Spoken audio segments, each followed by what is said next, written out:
ദൈവതിരുനാമത്തിന് മഹത്വം ഉണ്ടായിരിക്കട്ടെ.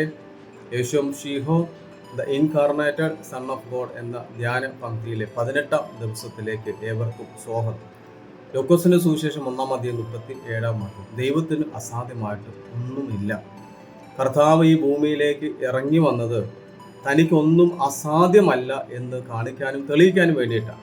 കർത്താവിന്റെ മനുഷ്യാവതാരം പോലും അങ്ങനെ തന്നെയാണ്. ലോകം മുഴുവൻ തെറ്റായി വ്യാഖ്യാനിക്കപ്പെടുമ്പോൾ, സയൻസ് പോലും മാറി നിൽക്കുമ്പോൾ, അല്ലെങ്കിൽ ഇന്ന് അതിനൊക്കെയും വിമർശനങ്ങൾ കൊണ്ട് നിറയുമ്പോഴും അതിനപ്പുറത്ത് നിങ്ങൾക്ക് അസാധ്യമായത് എനിക്ക് സാധ്യമാണെന്ന് അറിയിച്ചവനാണ് നമ്മുടെ ദൈവം. പ്രിയമുള്ളവരെ, അതുകൊണ്ട് നിങ്ങളുടെ ജീവിതത്തിൽ അസാധ്യമായിട്ട് എന്തെങ്കിലും ഉണ്ട് എന്ന് ചിന്തിക്കുന്നുണ്ടെങ്കിൽ, എൻ്റെ ജീവിതത്തിൽ ഇനി നടക്കുകയില്ല എന്ന് ചിന്തിച്ച് എന്തെങ്കിലുമൊക്കെ ഉണ്ടെങ്കിൽ അവന് കൊടുക്കുക.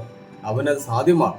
നിങ്ങളുടെ പ്രയാസങ്ങൾ എന്ത് തന്നെ ആയിക്കോട്ടെ, ഒരു പക്ഷേ എല്ലാം എല്ലാവരാലും കൈവിട്ട് ഉപേക്ഷിക്കപ്പെട്ട സ്ഥലത്ത് നിന്നും എന്നെ രക്ഷിച്ച് സാധ്യമാക്കി തരുന്ന എൻ്റെ ദൈവത്തിൻ്റെ പെരുന്നാൾ ദിവസത്തിൽ എല്ലാ നന്മകളും അനുഗ്രഹങ്ങളും നിങ്ങൾക്കുണ്ടാകട്ടെ എന്ന് പ്രാർത്ഥിക്കുകയും ചെയ്യും.